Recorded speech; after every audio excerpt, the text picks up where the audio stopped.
So you find yourself in your early 50s, corporate shuffle comes along, you slip through the cracks, and next thing you know, you're looking for a job.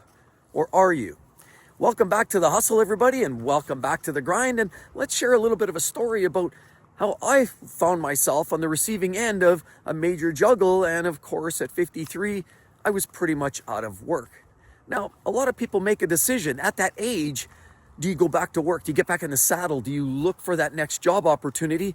Or do you just make that move and say, look, it's going to be tough, it's going to be tight for a while, but you know what? I'm ready to retire or do something entirely different. I mean, what is that? What is that different look to you? I mean, we all have those decisions to make. And, you know, about a year and a half, 2 years ago, I had that decision to make. I had to figure out really quickly, toot sweet, in a hurry, am I going to go back to the job front?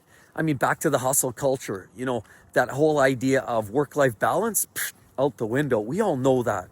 We've seen this change. We've seen this shift. I mean, there was a time when work-life balance actually meant something. There was a time when these companies preached that we're family, we're one big family, and work-life balance mattered, and employee satisfaction mattered, and all of those things mattered. And then all of a sudden we get these anonymous surveys, and some people speak their mind. Next thing you know, they're walking the plank. We've seen this time and time again, and it's almost comical because you see it in memes all over the place. And I saw one funny the other day on TikTok or Instagram, or I don't even remember what it was, about such a conversation. But it's more than that. It's the whole idea of people being able to spill the way they feel is something that quite often suppressed. And we find ourselves suppressing those feelings time and time and time again through our career, forsaken. You don't want to put your head above the clouds and have it clipped off. See, ultimately, a lot of us just sail through our lives trying to, do what we feel is the responsible decision, what is the best for our career and the best for our family. And what is the best for our family? Is the best for our family the whole idea of working later to try to compete with your peers who are also trying to work later, to also compete with you and each other, to try to compete for that next job that may or may not exist in 5 years? Is that the ultimate goal? Is it to work later, go in earlier in the morning so you can be the first person in there, get the coffee started and turn the lights on so that when the manager shows up, that you leave a good impression? Is that what matters most? Is it the hustle? Is it the grind? Is it putting in all of your efforts, blood, sweat, and tears? Is it all about forgetting about some of your big events? Maybe your kid had a birthday, but you had to skip that because you had to go in on a Saturday to take care of a big project, which had to be delivered on Monday morning for the boss. These are things and conversations a lot of us deal with. The expectation that we perform, we grind, we satisfy the employers, we satisfy the stakeholders. For what? For the ultimate in efficiency improvements, enhancements. It's all about the organization, and it's all about keeping the wheel turning, the big wheel, so to speak. But unfortunately, every once in a while, you're chased by that big wheel as the wheel's turning along, and every once in a while, it catches you by the heels and kind of takes a chunk out of your heel. Well, that sounds very literal, but it's really not that literal. It's a little more metaphorical, of course. But the whole idea is that your whole career is one in which you've got something chewing on the back of your heels. You've got the idea of whether it's your coworkers, your peers, your boss, the organization, the industry, all taking a chunk out of your heels. So the idea is you've got to move faster and faster and faster, produce more, deliver more, work harder, work longer. It's all about this hustle culture now that, we find ourselves in. The whole idea of work-life balance, just like job satisfaction, out the window. So now what we've seen, I scale back, I think about 10 years, 15 years ago, a lot of those concepts, the family concept, they all seem to kind of matter. But as time goes on, you start to realize that, these ups and downs, these ebbs and flows, and, it goes from an employee market to a boss market, employer to employee, employer to employee. And these ebbs and flows and ebbs and swales come and go. And this is something that's just part of life and the job front. So there will always be those highs and those lows. And I've witnessed some highs and I've witnessed some lows. And I think even back the economy back in 2008, when things weren't good, jobs, defaults on mortgages, car loans, People were struggling. Things weren't good. But then things got good. There was a boom bust. Next thing you know, all of a sudden everybody's working, making big money. All of a sudden the employers had to start paying, and we felt like we were on the top of the world. So this is ups and downs. And then for a while, for the sake of trying to get good talent, a lot of employers were willing to throw slogans around like family and work-life balance and offer up great incentives and things like defined benefit pensions. And we all get pulled into that for a period of time. But now the way I see this, I've sort of hit that sort of fork in the road. And the way I saw this for quite some time, in the last 5, 6, 7 years, I went through this time frame where there was this progressively stronger push and this influence and this pressure to perform. And of course you're swapping dollars, time for money. That's what it is. I mean, that's ultimately what a job is, and that's cool. That's what we signed up for. But it seems like you get on this treadmill, and this treadmill just keeps turning and turning and turning. Have you ever gone to the gym to work out and you're on speed 2 and it's running and you're doing a nice little fast-paced walk, and then you turn it up to 3, and then you're a little faster, and you turn it up to 4, and now you start in a kind of a low, slow jog. Well, this is a lot like what I was starting to experience, the heat. They were turning up the heat in the organization, and this is just something that I think a lot of people start to see. The heat, they start dialing up the heat. They start turning up those situations where all of a sudden now you find yourself trying to run a little faster, jog a little faster, move a little faster. And a lot of this now creates these environments where you just can never quite go fast enough. And so this is what was starting to happen. They were starting to turn up the heat, not just on me, but pretty much just about everybody. The whole concept of hustle culture is just something that we're experiencing more and more and more. And we saw more of this situation where all of a sudden you're at not 4 or 5 speed on the treadmill anymore. Now all of a sudden you're at 7, 8, 9, and you're running. You're actually at a sprint. And have you seen those treadmill videos where almost kind of comical, where those people are run, and all of a sudden, poof, they slip, they just can't run any faster, and they fall, and the treadmill spits them off the back. Well, for the lack of a silly analogy, that's kind of what happened to me. You get to a point where you're running, you're giving up everything, blood, sweat, tears, your time with your family, you're taking the calls on the weekend. You're doing everything that they're asking, then some. You're even trying to improve yourself. You're trying to improve your skills. You're trying to take extra courses. You're doing those leadership courses. You're trying to learn technical mumbo jumbo. You're trying to get involved in committees. You're trying to do all those extra things just to run a little faster as that treadmill control just keeps pushing and pushing and pushing and pushing. And eventually you've run out. You've exhausted your resources. You've done as much as you can. You've run as fast as you can. You pretty much gave up everybody, your family, your friends, your hobbies, and anything you actually enjoy doing quite often started taking a back seat. And even if you did have that moment in time where all of a sudden, hey, I've got a weekend available. Well, by that time, you've been neglecting your friends and people that you like to spend time with outside of work. You've neglected them for so long that when you actually have that moment, they're no longer there. Or lo and behold, maybe some of your family that all of a sudden, let's go shopping. Well, lo and behold, now they're saying, well, we already got our plans, sorry. And so now you put yourself in a position where you've sacrificed your life and just about everything around that, just for the sake of keeping the corporate wheel turning. But herein lies the ultimate in failure. You've spent all your time, resources, energy on the expectation that you're going to continue performing faster. Because there's these passive-aggressive statements, these performance conversations that are constantly there implying that if you don't meet the grade, you fall on the back end of the bell curve and you are at risk of losing your job. But of course, when you're in your mid-40s, late 30s, you've got a long mortgage left, you're trying to feed your family, you've got a car loan, and worst of all, you're trying to pay for this expensive food today. Now you find yourself struggling and panicking. You've got to do whatever it takes to make it work. So now you're doing everything that they're asking. The worst part is, you know, it's just never quite enough, because these performance conversations, they're not there to improve on your performance. We know it's not about even a bell curve. It's literally a quota system. And anybody who's been in that programs knows full well that they're going to put a couple up at the top, they're going to put the mass majority somewhere in the middle, and they're going to put a few at the bottom. And then it's their way to justify, to say, adios, amigos. And that's what happens. And it doesn't matter how hard you've worked, the accolades you've come up with, the things you've done, the organizational enhancements, the networks you've made, some of the friends you've made, or cohorts or network, even with some of the big players, they all seem to just sort of fade off into the sunset.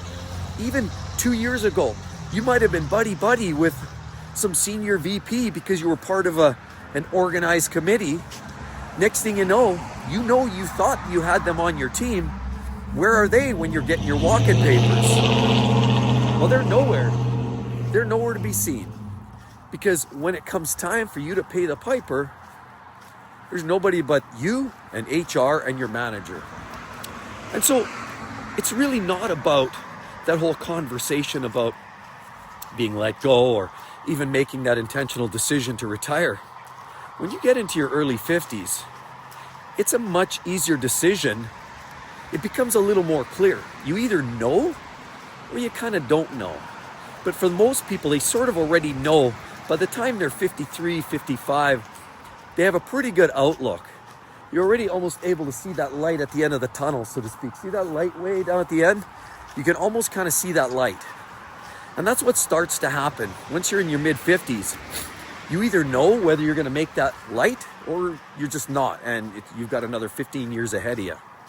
See, this is just the way it works. And what I found here, at 53, when I found myself with a back up against the wall, and the decision is, do I go back to work? Or do I just roll with the punches and move on? You know, I had been thinking about this for quite some time, and, you know, after giving all my energy, that effort over the years and creating those networks and efforts and accolades and making positive improvements, like some of the things I brought to the table, and I created some major improvements that improved safety within the organization for frontline electrical workers. I formed up a committee. I was the chair of a subcommittee that created some new engineering standards, which helped and vastly improved the safety of frontline electrical workers working on high voltage equipment. That's right, I led that charge. I also was a significant contributor to enhancing and improving on the overall safety as a whole throughout the organization as related to electrical, whether it's, you know, protective equipment or procedures, standards. I was part of all of that. And I played a pretty significant role as a major contributor with vast amounts of experience from my previous role. And yet, push come to shove, when it came time to meet HR in the boardroom, it just clearly didn't matter. It just, at that point, it just does not matter. So realizing you'll get to a point where maybe you just come to that head, if you will, where you just realize, you know what? I've got nothing left. I've been running on the treadmill for how long? This has been going on for the last 6, 7, 8 years, progressively getting turned up on the speed dial. I'm out of steam, I'm out of energy.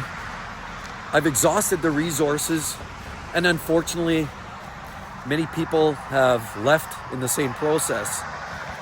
And here we are. I've given it all up. See, so now I look at the situation where you come to this point in your early 50s and you have a decision to make. The hustle culture continues on, that hasn't disappeared and it won't. Or you just make that decision, you know what? I think I better get back on the saddle. See, the whole idea that I came to this realization, and many of you do, I know lots of you come to the same realization that after putting in that 30, 35 years, maybe less, maybe 15 at that company, maybe 20 years a year, whatever. You put in this long string of effort and work, and you might love your job, and I know certainly a lot of you really do love your work. That's great. Get back in the saddle and continue on. And a lot of people have to do it because they realize, hey, we've got a goal. We've got a couple, maybe kids getting married. I need to save up if I just need another 5 years so I can pay for weddings and a little bit of college for the young ones. I get it, like 100%. That's a reality of life and the commitment as, us as parents and contributors to society, that we're going to make that effort to support our family as we possibly can. So that's 150% cool. But the decision has to be made as somewhere along the way, when is enough enough? And then the flip side is, okay, resources are taken care of, savings are fine, it looks like we're good financially. What's that one thing that we've been sort of letting slide for a period of time now? What is that one thing that has fallen off the back burner, or fallen off the proverbial treadmill, as it were? What is that one thing? Relationships. That's right. And life and health.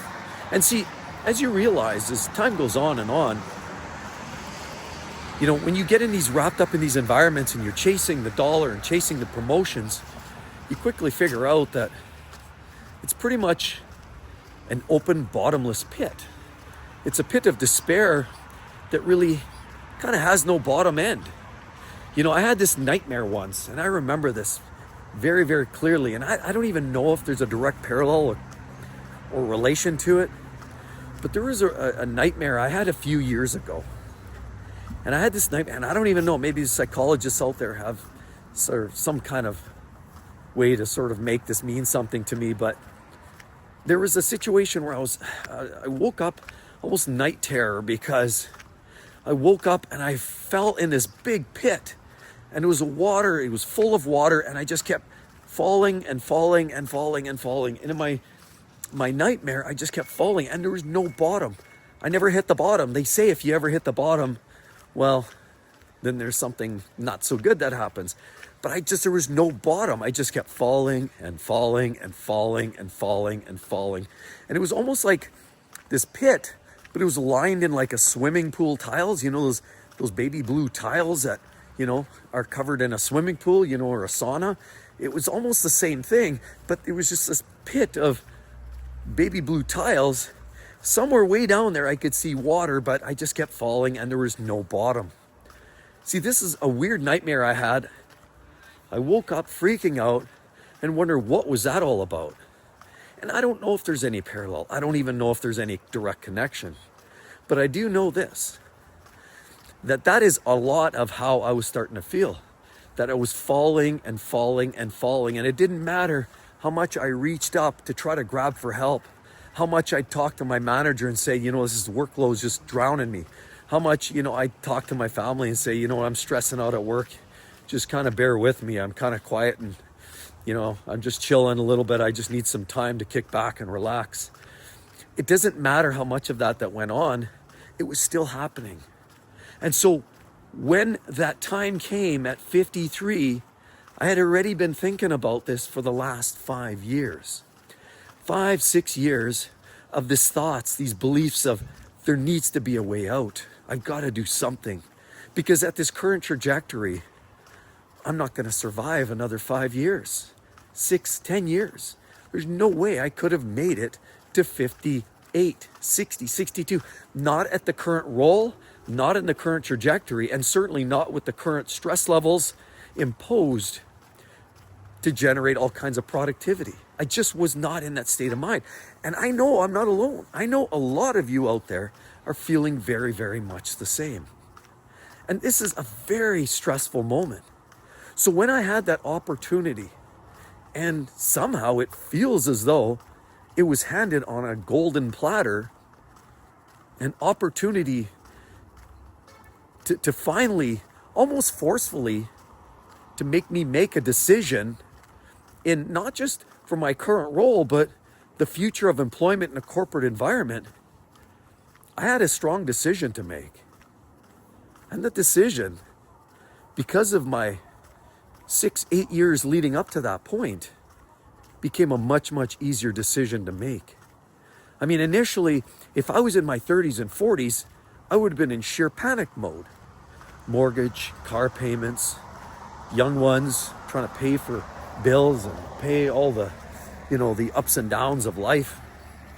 But if there's one thing that's fortunate, because I was starting to see the writing on the wall, because I knew I could not sustain this pace, because I knew I would not survive 10 more years, and because I knew this would be the end of me physically, emotionally, I would have had a literal breakdown.